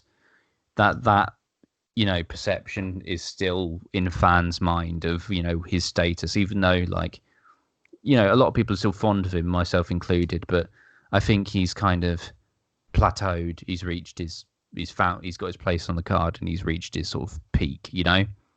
Yeah, I think he spent the last sort of several years fighting kind of the never open weight guys, so the Ishis and the Suzukis, and now a Takagi as well. So I think him leapfrogging everyone to go to the IWGP heavyweight scene is probably a bit of a stretch. Yeah, I'd say so. So you've went with Hiromu Takahashi versus Hiroshi Tanahashi in the final. I've went with Okada Tanahashi. I kind of cede to your logic there in that it's probably quite likely that it'll be Hiromu in that case. But I just think because out of all of them, Okada versus Tanahashi is the one that's happened the most, I'd say. So I think it's not... of all the big match options, it's one that's happened a lot. So I think it's not... I'm not saying it's not a draw. I'm just saying that compared to others, it's one we've seen a lot of already. And I think Tanahashi would go over in that context. I think with Okada Tanahashi, if that is to happen, I think Tanahashi's now, as horrible as it is to say, he is probably on kind of on the twilight of his career. I don't think he's got much longer left in the top level. I do think we'll get Okada Tanahashi again, but I don't think it's going to be in this kind of context. I think you will get one more big blow-off match between those two. Yeah. And I think it might be at a Wrestle Kingdom or a Dominion or something like that. I don't think it's going to be in this, which is, with respect to it, more of a kind of a throwaway tournament. I mean, the other option is obviously maybe Ishii gets through rather than Hiromu. And it's Ishii perhaps against Tanahashi in the final. Yeah. It'd be nice to see Ishii finally get it, as it would be nice to see Takahashi get it as well. So I think, given how, obviously we had to make the picks, but I think if they got to the final against Tana, either of them, I think they'd probably go over Tanahashi. But like you said, Okada versus Naito is like probably the biggest money match that they've got. They never would do it in an empty arena, not in a million years. And they shouldn't. They had it at Wrestle Kingdom, and it was an incredible match. They shouldn't waste it again at an empty arena, especially so soon. I mean, I know we're talking January to June, but the beauty of New Japan is that these big singles matches only ever really happen at Wrestle Kingdom. So like, you don't get sick of them. Like, in the same way, you never need to see John Cena wrestle Randy Orton again, Yeah, I think as well, like, much as like the last time Ricardo lost the title, I feel like he should go for a bit of having to earn that spot again. And I don't feel like him winning at this point would be right. Maybe the G1 later on this year. I don't know if Ricardo's won the G1 previously. He definitely hasn't for quite a long time, if he has before. So I feel like that's more likely. I think the really good thing about this tournament is that it's probably set to make and establish some more stars. So Hiromu and Ishii, I think, are both gonna come out of this tournament looking a lot better or a lot more established in the eyes of fans. Maybe Issue Mori as well. Yeah, a lot of people will be enhanced by it for sure. Like Tanahashi, like your Hiromu's, like Ishii will come out looking good. I think Sanada, Takaki, all of those will come out looking respectable. I don't know.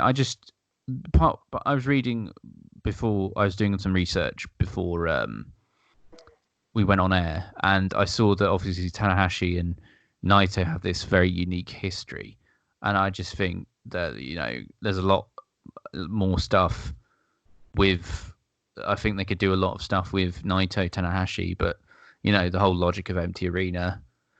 I think Hiromu is probably. I think it's probably going to be Hiromu or Tanahashi, isn't it? And my head says Tana, and my heart says Takahashi. So, I feel like. Sorry, I was meaning to interrupt. Yeah, that's all right, man. I was finished. I forgot what I was going to say.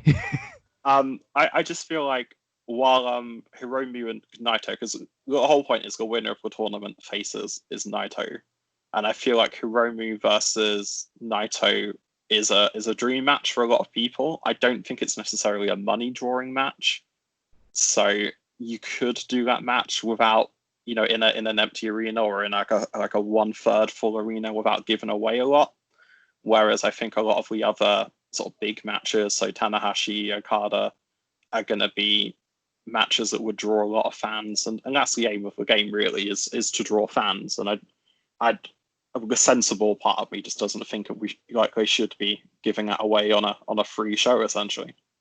Yeah, I think I'm going to scratch some of my stuff. I think, Hiromu's going to win. I've scrapped a lot of my thing. He's going to beat Okada in the semis. You buy some LIJ bullshit, and I think Hiromu is going to win this one. It's going to be good. I think he's going to lose to Naito, but that's going to progress the whole LIJ troubles storyline, which will be nice because obviously, like you said, Hiromu is kind of, in terms of popularity, the established number 2 of LIJ. So yeah, it'll be really good, and I'm looking forward to the tournament entirely. And then we've got the G1 afterwards, a few months afterwards. So we're going to be spoiled, and I'm just glad New Japan's back. Thank you very much for being with me, Jimmy. Is there anything you wanted to say or plug before we went off air? Obviously, I do stand up, so if you want to come and see us, I'm quite often at a Brewdog on a Wednesday, and I've also got a YouTube channel under Rudiger Jimmy or Jimmy Rudiger. But yeah, it's been great. Thanks for letting me talk about wrestling for a couple of hours. That's all right. Thank you for staying on so long. And I even amongst wrestling fans, I seldom get to talk properly in depth about New Japan. So this was a treat for me. So thank you. I'm glad we had this discussion. Thank you very much for being with me. I've been Aaron Hood from Parts Unknown. As always, stay safe, stay hydrated, and to stay inside. Mostly, just in general. It's still quite bad out. Just stay safe. Thank you. Bye.